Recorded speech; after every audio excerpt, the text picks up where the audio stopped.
pandangan ke depan, Tuhan kan menuntunmu.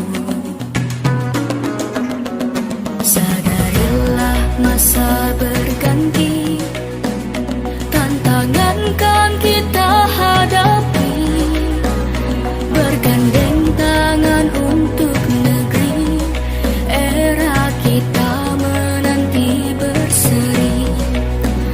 Kita belajar Pancasila, kita bernafas dalam sila-silanya.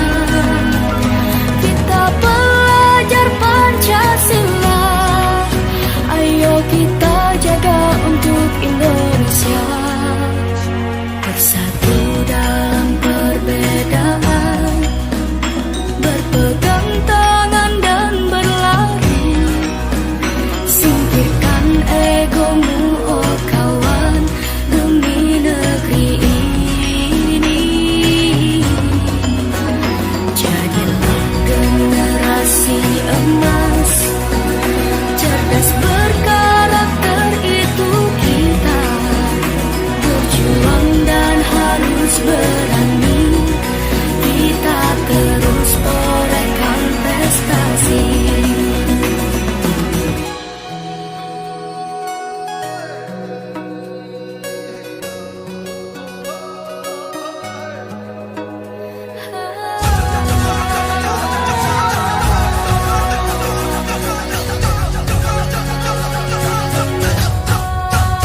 Kita belajar Pancasila, kita bernafas dalam sila-silanya.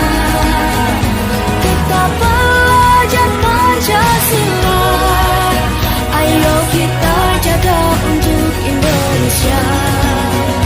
Kita belajar Pancasila.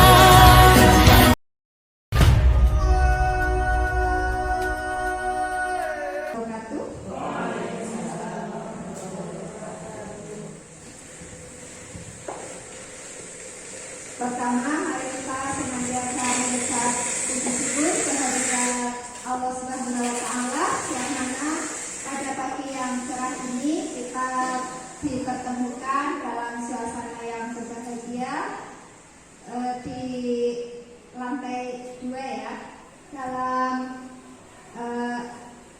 untuk aksi nyata saya modul 1.4 menyebarkan pemahaman dan pengalaman budaya positif.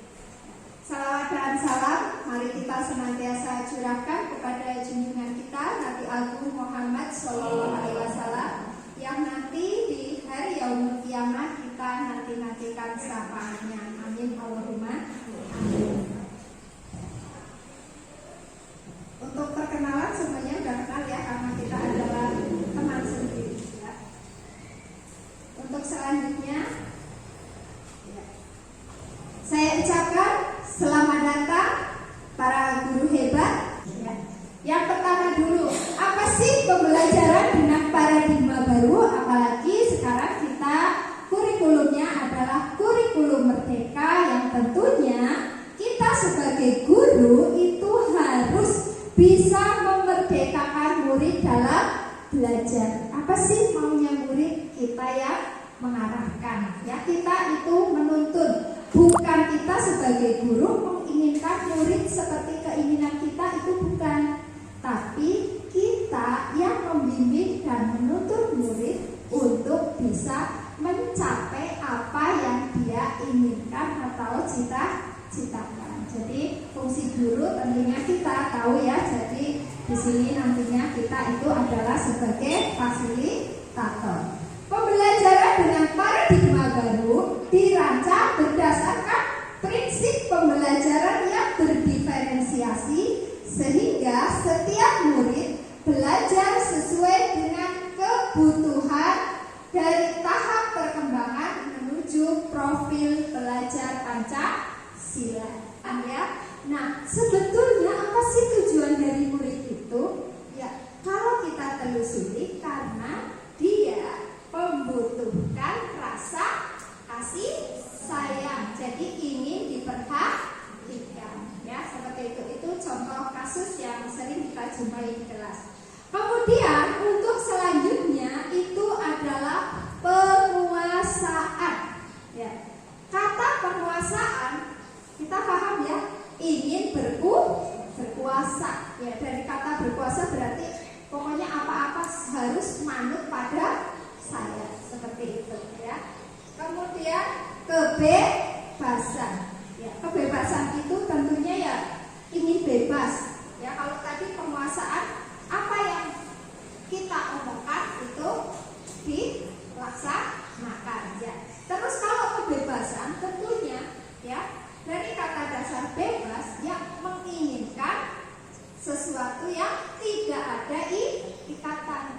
membebaskan. Tapi apa ketika kita kepada murid kita memberi kebebasan yang sebebas-bebasnya? Tentu tidak, memberi kebebasan tapi terbatas. Ya. Kemudian yang terakhir adalah kebutuhan akan kesenangan. Ya, tentunya kita semua pasti ya dari kebutuhan-kebutuhan itu, dan yang terakhir kebutuhan kesenangan. Tentunya tidak hanya murid, kita pun ingin selalu senang. Contoh untuk kesenangan adalah apa yang kita mau itu tercapai. Ya, itu contoh dari kesenangan. Demikian tadi untuk kebutuhan dasar manusia, pada intinya ada 5 ya. Untuk selanjutnya adalah motivasi perilaku manusia ya. Motivasi, dari kata motivasi itu adalah merupakan dorongan ya. Dulu mungkin di awal ketika kita ya sekarang menjadi guru, ketika mungkin di bangku sekolah itu belum terpikir ke depan motivasi saya apa sih. Tapi ternyata setelah duduk di bangku SMA, kita terutama kalau pengalaman kita yang mulai duduk di kelas 3 sudah mulai berpikir ke depan mau seperti apa, dan di situ akhirnya timbul motivasi atau dorongan yang menjadikan atau mengarahkan kita kepada sekarang ini. Jadi di sini motivasi merupakan dorongan yang timbul pada diri seseorang secara sadar atau tidak sadar untuk melakukan suatu tindakan untuk tujuan tertentu. Ya, tujuan tertentu, kenapa tujuan tertentu? Ya kan tujuan kita itu beda ya. Jadi intinya kita punya motivasi pasti ada tujuannya. Untuk yang pertama ya, itu adalah ya motivasi apa? Yang pertama, menghindari ketidaknyamanan dan hukuman. Jadi kenapa kita punya motivasi? Yang pertama tentunya supaya supaya saya nyaman dan tidak mendapat hukuman. Di sini terlihat dari murid melakukan disiplin diri karena ia takut dihukum. Jadi untuk motivasi sendiri itu dibilang menjadi 2 nih Bapak Ibu. Ada motivasi intrinsik dan motivasi ekstrinsik. Untuk motivasi intrinsik itu adalah motivasi yang lahir dari dalam ya, pintar Pak Mahrul ya. Sedangkan motivasi ekstrinsik itu motivasi dari luar ya. Yang dari luar berarti kan karena orang lain, bukan dari dirinya sendiri yang tergerak ya. Itu tadi yang pertama, menghindari ketidaknyamanan dan hukuman. Kemudian yang kedua adalah motivasi untuk mendapatkan imbalan atau penghargaan dari orang lain ya. Mendapatkan imbalan atau penghargaan dari orang lain. Kalau bahasanya kita ya kita memberi, tapi biar ada ya pamrih ya, seperti itu ya. Nah di sini kalau seperti itu kan berarti itu motivasi dari luar. Makanya itu termasuk kategori motivasi ekstrinsik. Di sini murid melakukan disiplin diri karena ingin mendapatkan imbalan. Contoh kalau di kelas saya mau menjawab pertanyaannya Bu Guru biar saya dapat permen atau dapat nilai yang bagus dari Bu Guru. Nah, seperti itu. Yaitu namanya motivasi ekstrinsik. Karena ada ada embel-embelnya lah, seperti itu. Yang ketiga, ya, motivasi perilaku manusia adalah untuk menghargai nilai-nilai kebajikan diri sendiri, ya. Di sini murid melakukan disiplin diri karena menyadari akan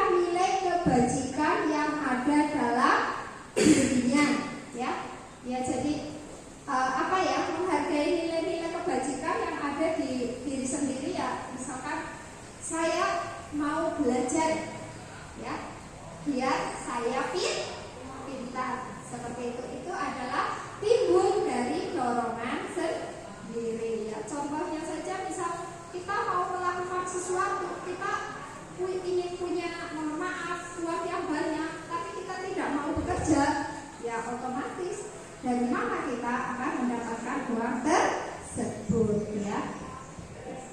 Sampai di sini ada yang ingin bertanya mungkin? Tidak, ya? Ya.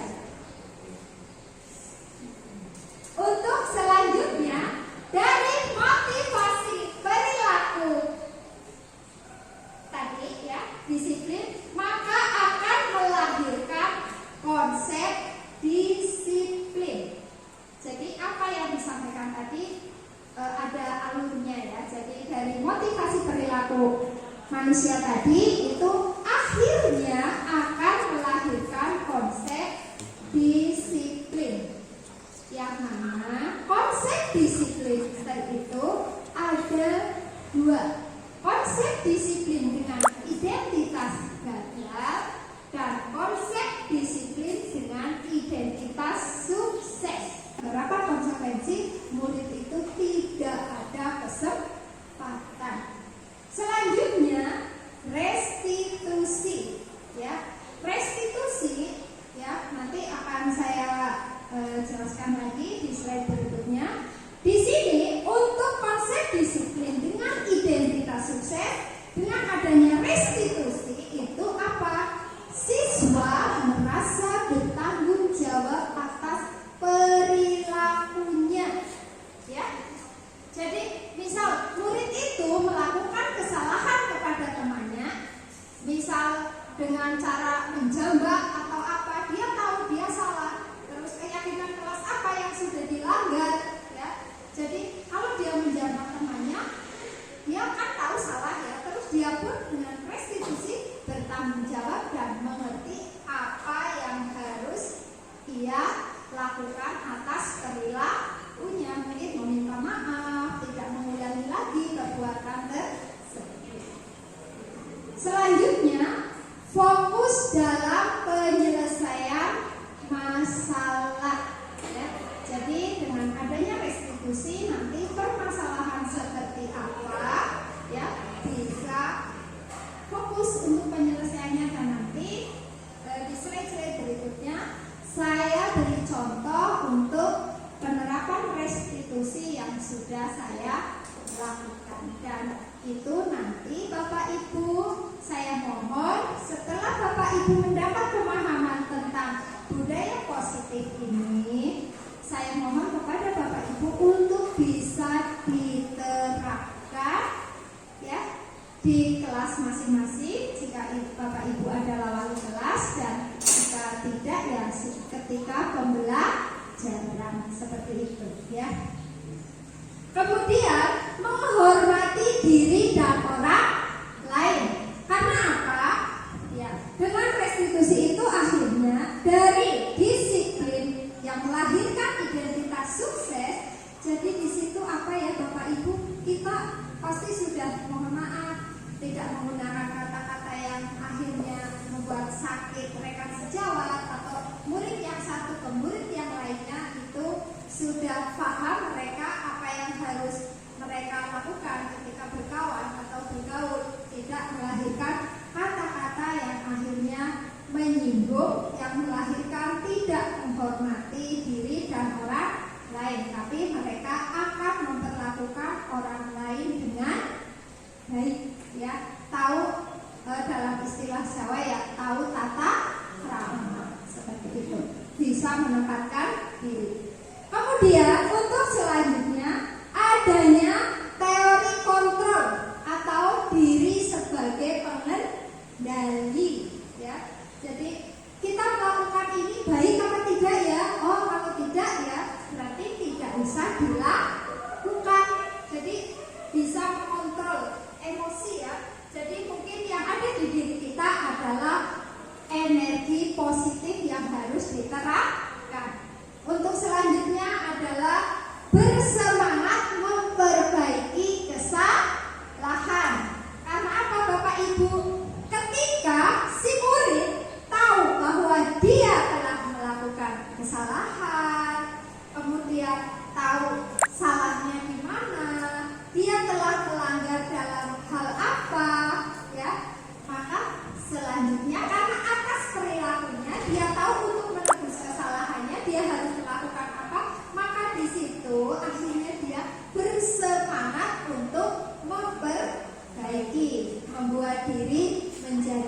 lebih baik ya.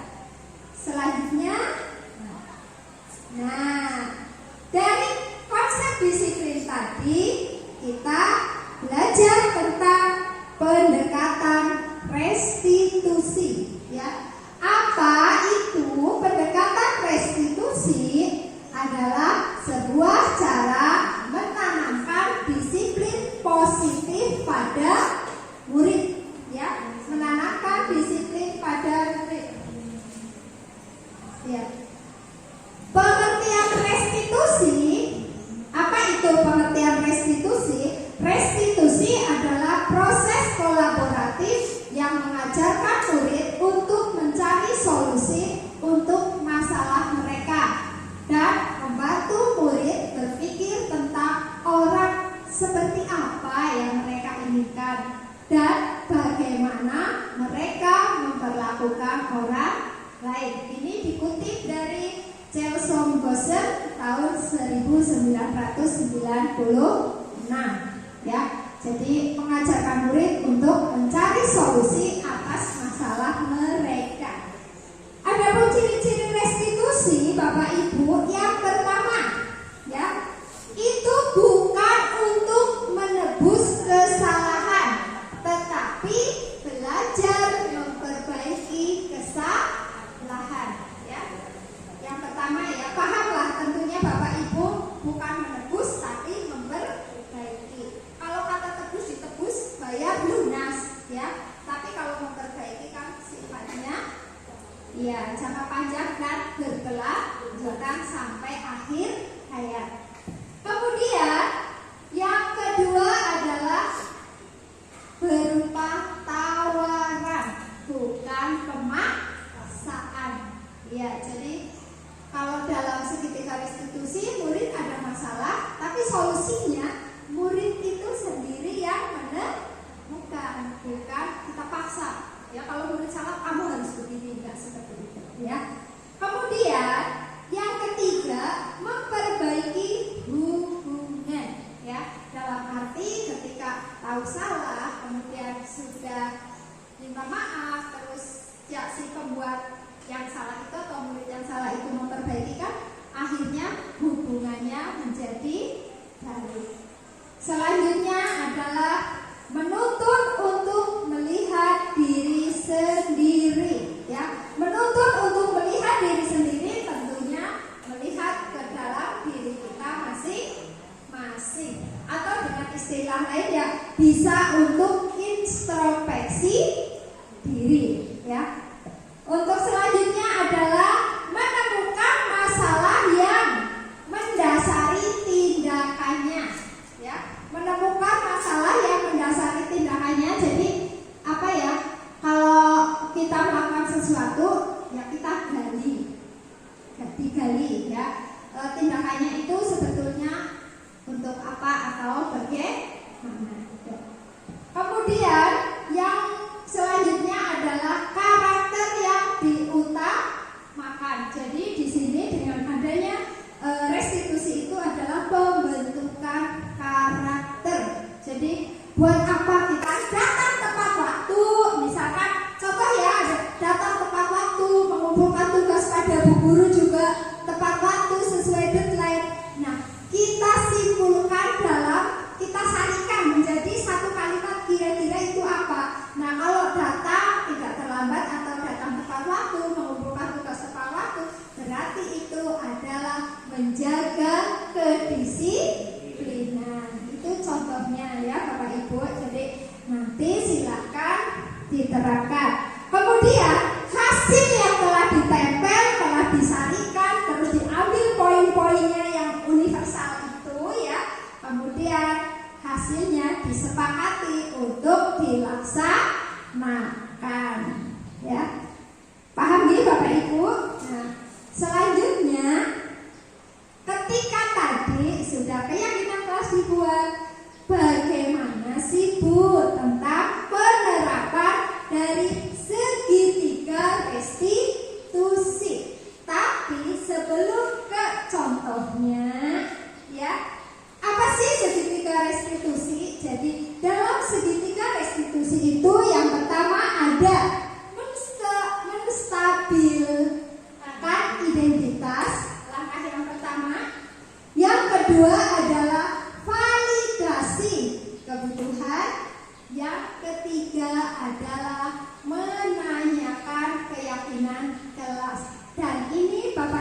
Silakan, bukannya tidak boleh, boleh saja. Yang penting Bapak Ibu harus bisa memberi batasannya. Seperti itu, ya. Jangan sampai ketika kita memposisikan diri sebagai teman, terus muridnya jadi kurang ajar sama kita, itu yang akhirnya menjadi tidak baik. Kemudian di sini untuk menstabilkan identitas, setiap orang pasti pernah melakukan kesalahan. Kemudian ketika kita berhadapan dengan murid yang melakukan kesalahan, lalu apa kita bully atau kita cuma kamu yang bersalah, kamu harus bertanggung jawab ini bla bla bla. Malah murid menjadi takut. Tapi bagaimana kalau misalkan Mbak, Mas, setiap orang itu pasti melakukan kesalahan. Kamu bukan satu-satunya orang yang melakukan ini. Ibu pun pernah dulu melakukan kesalahan yang sama. Itu contoh kata untuk menstabilkan identitas. Kemudian yang kedua, validasi kebutuhan. Ya, kamu tentu punya alasan, ya. Mengapa melakukan itu? Adakah cara yang lebih efektif untuk mendapatkan apa yang kamu butuhkan? Jadi ini tindakannya ya, bukan kita langsung mendoktrin murid tersebut. Kemudian yang ketiga adalah menanyakan keyakinan. Yang pertama, nilai-nilai apa yang telah kita sepakati? Kamu ingin menjadi orang yang seperti apa? Ya, iya. Jadi nilai apa yang kita sepakati? Contoh misalkan keyakinan kelas apa yang sudah kamu langgar? Nah, seperti itu. Ya, jadi itu anak nanti akan menjawab. Ya. Untuk selanjutnya di sini adalah contoh penerapan restitusi yang sudah saya lakukan, ya. Untuk kasus yang pertama ini tentunya Bapak Ibu tahu ya, murid tersebut siapa dan dia pernah melakukan ya biasa terlambat ke sekolah. Ini contoh penerapan kasusnya.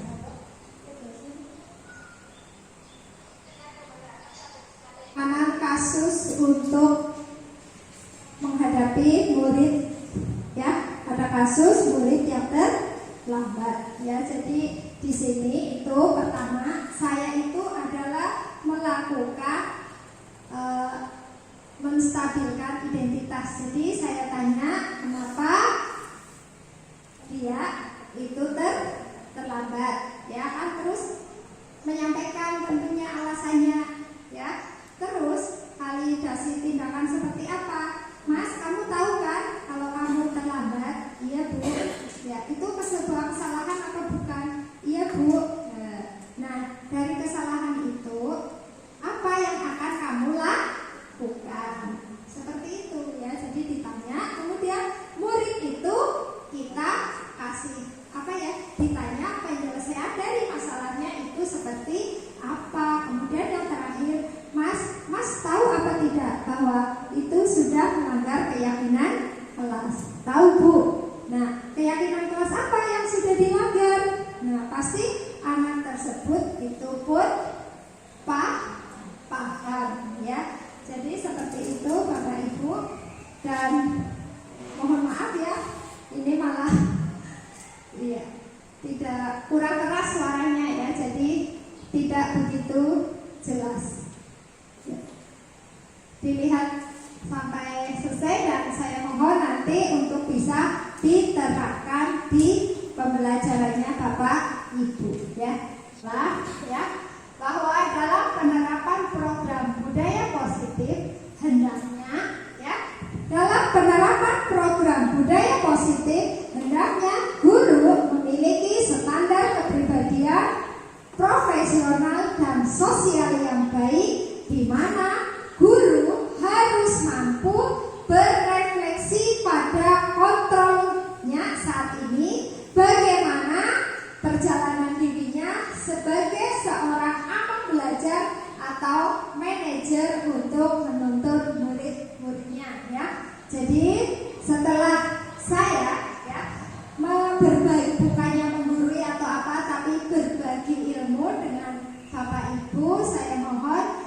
kedepannya, dimulai dari sekarang kita bisa menerapkannya pada setiap pembelajaran, ya.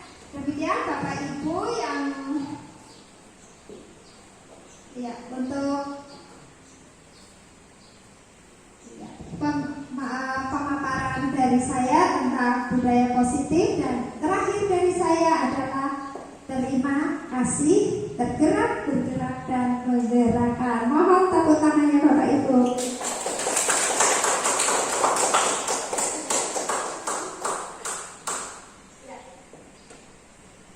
Terima kasih Bapak Ibu semuanya telah mengikuti kegiatan ini. Semoga apa yang saya sampaikan banyak manfaatnya dan membawa keberkahan buat kita semua. Maka kita tutup acara ini dengan bacaan Alhamdulillah. Dan silakan itu. Assalamualaikum warahmatullahi wabarakatuh. Saya Hubungan Wira Aulia, saya guru bahasa Jawa di SMA Negeri 1 Binangun. Saya mengucapkan terima kasih kepada Ibu Rohani yang telah memaparkan praktik baiknya mengenai budaya positif dengan sangat jelas dan rinci. Dan insya Allah untuk kedepannya saya akan mempraktekkan di pembelajaran. Terima kasih. Assalamualaikum warahmatullahi wabarakatuh. Perkenalkan, nama saya Ibu Ragil Aslestari. Saya mengajar di SMA Negeri 1 Binangun, mata pelajaran geografi. Terima kasih untuk pemaparannya kepada Ibu Rohani SPD tentang materi budaya positif. Semoga kedepannya saya akan menerapkan budaya positif ini ke siswa saya dan ke depannya lebih baik lagi di dalam diri saya maupun ke siswa. Terima kasih. Wassalamualaikum warahmatullahi wabarakatuh.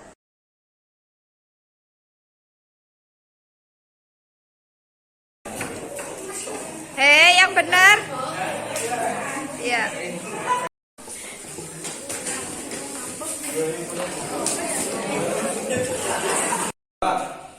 Terus? Tidak boleh bicara kalau sedang ada guru di kelas. Oke. Coba keyakinan kelas yang sudah kalian buat, kalian ingin seperti apa? Yang pertama, tadi dilarang terlambat, berarti datang tepat waktu. Terus tidak boleh main HP, berarti HP-nya disimpan kecuali diperintah oleh guru. Ini kesepakatan kelas yang sudah dibuat ya. Tolong Mbak dibacakan hasilnya.